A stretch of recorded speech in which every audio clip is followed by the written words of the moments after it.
माननीय सचिव महोदय, आदरणीय प्रधानाचार्य महोदय, भारतेश्वरी मावारी संस्कृत महाविद्यालय छपरा से प्राप्त निर्देशों के आलोक में विश्वविद्यालय द्वारा प्रस्तुत पाठ्यक्रमानुसार आज मैं शास्त्री तृतीय वर्ष के छात्रों को पंचम पत्र में उद्धृत पाठ्यक्रमानुसार मेघदूत खंड काव्य के कुछ श्लोकों की व्याख्या कर रहा हूँ, जो शास्त्री तृतीय वर्ष के पंचम पत्र में विश्वविद्यालय द्वारा प्रस्तुत है।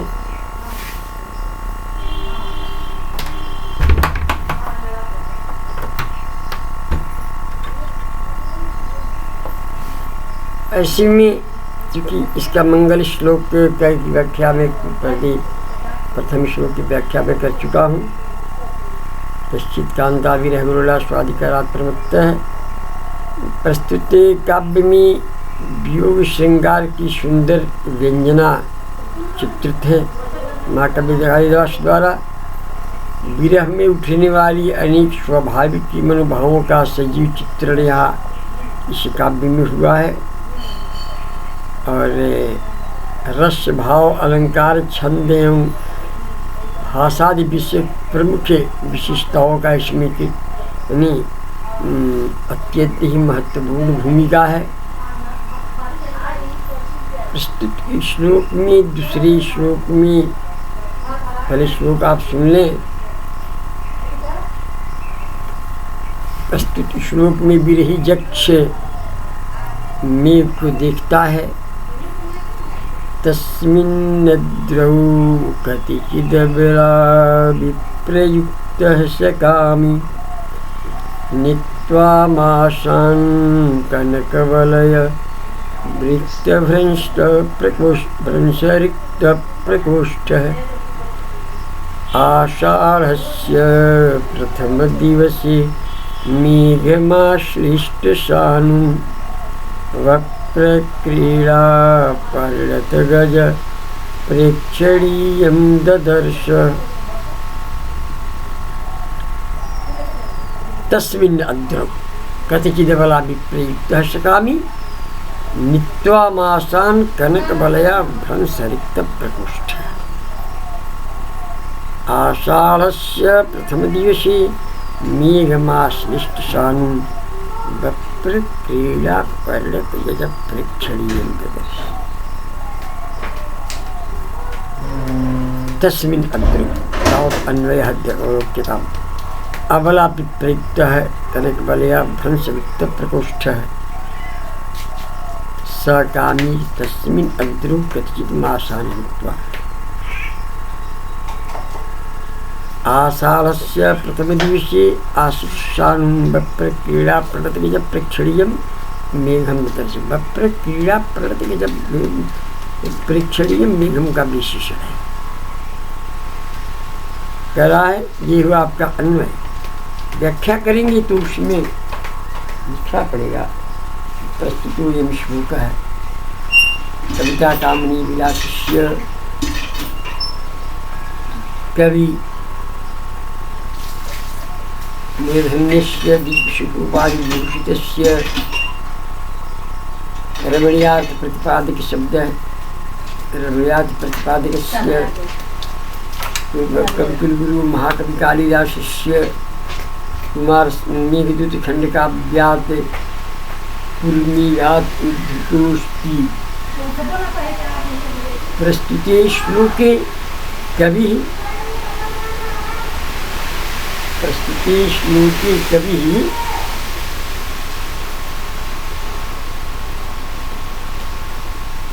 यक्षस्य चित्रणं करोति। विरही यक्षस्य या विरही यक्षेण मेघदर्शनं प्रस्तौति वर्णयति।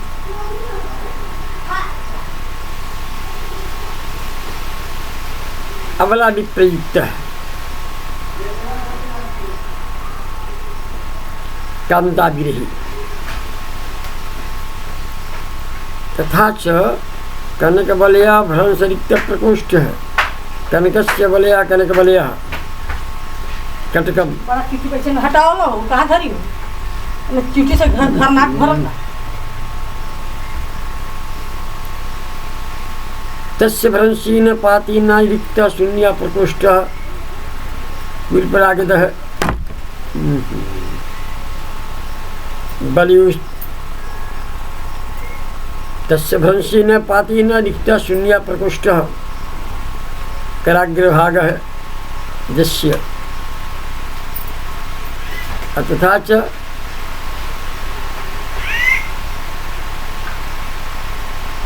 एवं सकामी यक्षः बृहद्दुःखात् कृशः सकामी कामुकः स यक्षः कतिचित् मासान् अष्टमासान्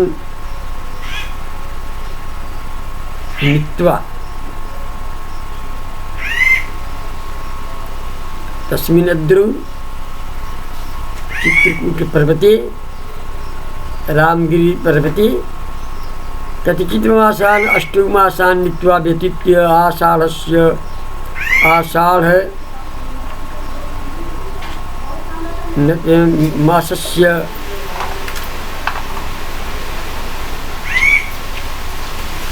या आषाढ़ाखाड़ नक्षत्रस्य प्रथमदिने आशीषानु मेघसन्निकटं पर्वतसन्निकटं मेघं वप्रक्रीडा प्रतिगजप्रक्षणीयं वप्रक्रीडा उत्खातकीलयः तासु परिणितः गिर्जपिदन्तप्रहारः गजः परिणितः मत्तः तासु प्रेक्षणीयं दर्शनीयं मेघं ददर्श अवलोक्यामास। ये चीटी बाई से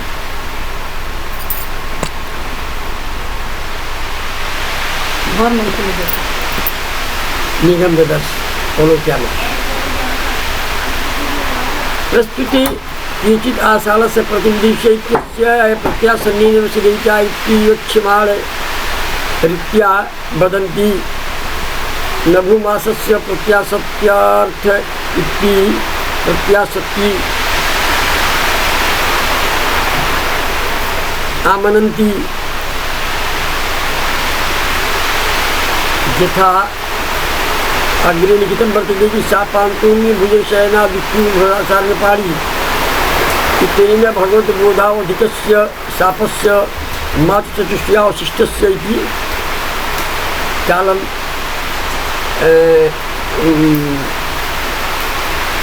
जनक।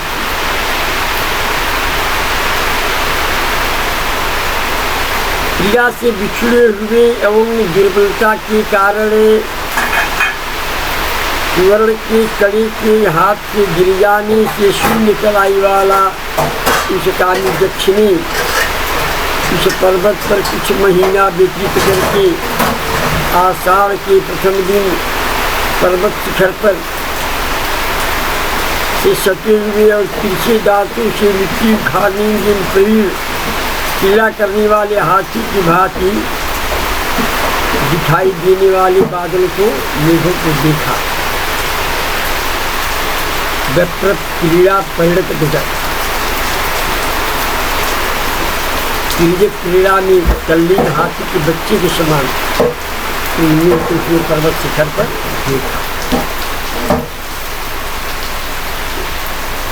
कनक बलया भवंसेन रिष्ट प्रकोष्ठ है, यहाँ बहुबरी समास है।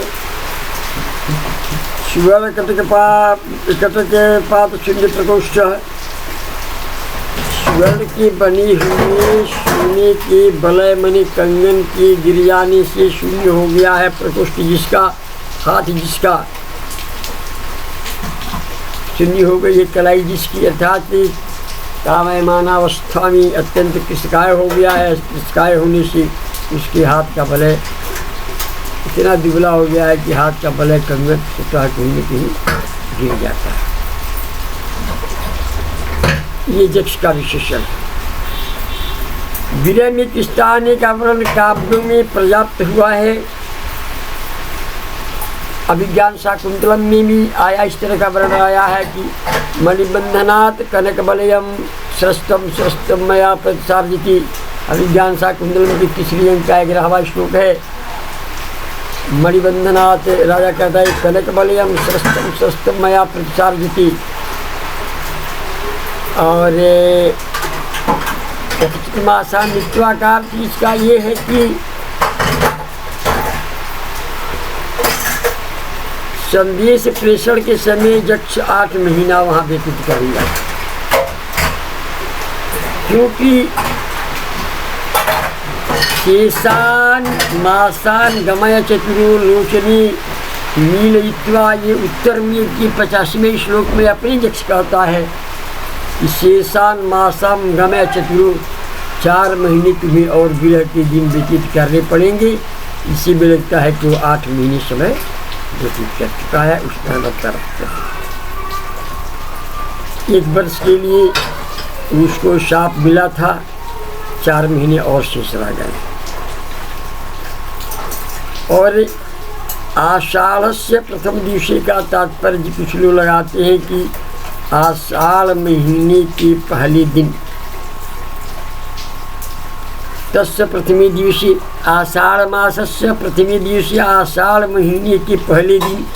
श्लोक में आषाढ़ से प्रथम दिवसे पाठया प्रत्यासन्ने नवशदयिता जीवितालंबनार्थी। अभी आगे चौथा श्लोक है। या शापांतों में भजन शरण्या शयना द्वितीय सार्गपाणी के अनुसार ये उचित नहीं बैठता, क्योंकि न तो आषाढ़ के पहले दिन से निकट सावन होता है और न आषाढ़ के प्रथम दिन से लेकर देवोत्थान का तिथि तक 4 महीना होता है। आषाढ़ के प्रथम दिन और सावन में 1 मास का अंतर होता है, तथा आषाढ़ के प्रथम दिन से लेकर देवोत्थान का तिथि तक 4 महीना से अधिक समय लगता है। अतः कुछ विद्वान प्रथम दिवसे के स्थान पर प्रथम दिवसी अंतिम दिन ऐसा भी पाठ करते हैं, परंतु उत्तमत कुछ कम अच्छा लगता है। एक तो आषाढ़ बीत जाने पर यक्ष द्वारा बादलों से संदेश भेजना भी असंगत प्रतीत हो जाएगा, असंगत लगेगा, क्योंकि 1 मास की वर्षा बीत जाने पर अपनी प्रिया के पास संदेश भेजना प्रेम की उत्कृष्टता व्यक्त न करके औदासी व्यंजक हो जाएगा। दूसरा प्रत्यासन इस पाठ में आषाढ़ और सावन की अत्यंत समीपता इष्ट नहीं है, अपितु सामान्य समीपता ही अभिष्ट है, जैसा कि आषाढ़ के पश्चात सावन का आना, आषाढ़ के बाद सावन ही आता है। तीसरा यह प्रथम पाठ स्वीकार करने पर भी आषाढ़ के अंतिम दिन की देवोत्थान का तक पूरे 4 मास न होकर कम ही होते हैं, अतः विषमता से बनी रहती है। इसलिए प्रथम दिवसे वाला पाठ संगत है। कभी अपने काव्य में गणित की गणना करके बैठा नहीं है, वो तो सामान्य रूप से उसका काव्यात्मक वर्णन करता है। अतः सामान्य रूप से उसे 4 मास शेष बताने में कोई अनिष्ट नहीं है। 4 मास शेष में भुज सेना सारे पालू, ये बताना कोई इसके लिए अनिष्ट नहीं है। साथ ही कुछ लोग कहते हैं कि यक्ष की विचार मूढ़ता प्रदर्शित करने के लिए कवि ने ऐसा विषम पाठ दिया है, परंतु इसे इस भांति पूर्ण विचार मूढ़ मानने से समस्त काव्य का ही कोई मूल्य नहीं रह जाएगा। इसीलिए प्रथम दिवसीय पाठ की ही अधिक उचित है। इसी को है आश्लिष्ट सानु से मतलब है सानु तेन तम, अर्थात आक्रांत सानु, पर्वत श्रृंग से सटा हुआ, इसका अर्थ हुआ। और यहाँ पर मेघ की उपमा हाथी के से देने तथा यू का प्रयोग न करने से यह लुप्त उपमा अलंकार है। और मंदाक्रांता छंद तो आप जानते हैं, पूरी मेघ में मंदाक्रांता छंद ही छाया हुआ है। और इसके बाद जो आगे का श्लोक है वो है कि तस्य स्थित्वा कथमपि पुरः कौतुकाधान हेतु अंतर्बाष्पश्चिरमनुचरो राजराजस्य दध्यौ मेघालोकी भवति सुखिनोऽप्यन्यथा वृत्तिचेतः कंठाश्लेष प्रलयजने किं पुनर्दूर संस्थे। यहाँ भी अलोकप्रिय है। तस्य स्थित्वा कथम पूरा कौतिकाधान हेतु अंतर्वाष्पश्चिरवनिचरु राजराजस्य दग्धम्। मेघालोके भवति सुखिनो पन्यथा वृत्तिचेतः कंठाश्लेष प्रलयजने किं पुनर्दूर संस्थे।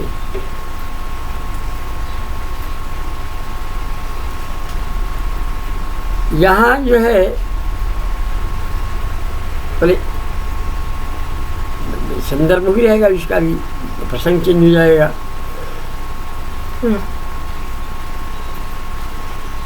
अन्वय यथावलोक्यम् राजराजस्य अनुचरा अंतर्वाष्पसन् कौतुकाधान हेतु तस्य पुरा कथमपि स्थित्वा चिरं दध्यौ।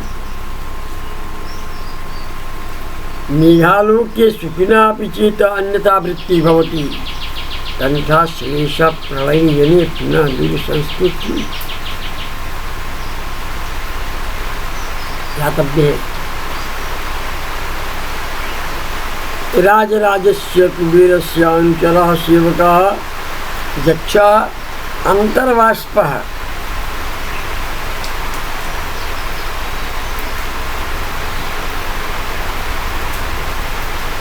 राजराजस्य अनुचरः राज्ञां राजा राजराजः कुबेरः तस्य अनुचरः सेवकः राजाः सखिभ्यष्ठच् इति सूत्रेण राजराजस्य अनुचरः।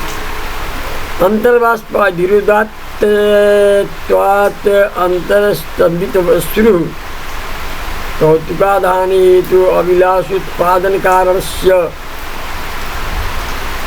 तस्य मेघस्य पुरा अग्रे स्थितमपि केन केन प्रकारेण गरीषा प्रयत्नेन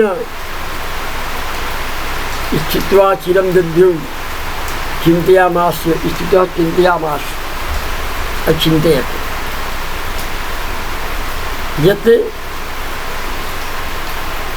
मेघालोके सुखिनापि जनः।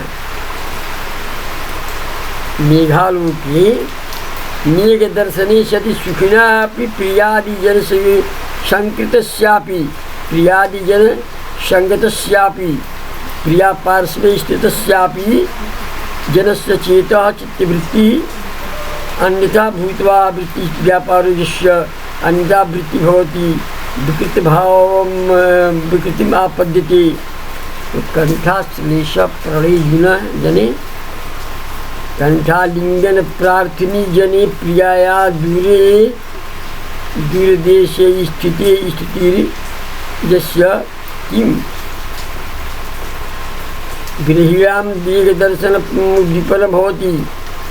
अत्र अर्थान्तरन्यासोऽलङ्कारः यथा गेयासोऽर्थान्तरन्यासो वस्तु प्रत्युत्थानं अर्थात मेघ के दर्शन होने पर सुखी व्यक्ति भी का भी चित्त जो है डोल जाता है, इधर उधर हो जाता है। लेकिन जिसने अपनी प्रिया के गले में आलिंगन कर प्रेम किया हो, यदि वह दूर है। रामचरितमानस में गोस्वामी तुलसीदास ने राम के मुख से कहलवाया है। इस बंदा पर जब राम वर्षा ऋतु व्यतीत कर रहे होते हैं, 3 महीने बीतने के बाद भी अंगद गालीबत के बाद और अपने ऐश्वर्याराम में मृत्यु होने के बाद आदमी व्यस्त है। राम लक्ष्मण से कहते हैं कि घन घमंड नभ गर्जित घोरा, हे लक्ष्मण घन घमंड नभ गर्जित घोरा, प्रियाहीन मंडरपत मोरा। ये घने बादल जो हैं ये गर्जना कर रहे हैं आकाश में, और प्रियाहीन मंडरपत मोरा, मेरी प्रिया मेरी प्रेसी सीता मेरे पास नहीं है। मेरा डर लग रहा है कहीं उसे कुछ हो न जाए, इसीलिए मैं अनिष्ट की आशंका से डरा हुआ हूँ, अनिष्ट की आशंका से। प्रस्तुत श्लोक में मंदाक्रांता छंद है, आप जानते हैं। यहाँ पर यक्ष के केतु विकार का समर्थन सामान्य उदाहरण द्वारा होने से अर्थांतरन्यास अलंकार है और उत्तीर्थांतरन्यासः स्यात् सामान्य विशेषयोः। इस तरह मंदाक्रांता छंद अर्थांतरन्यास अलंकार है। इति शम।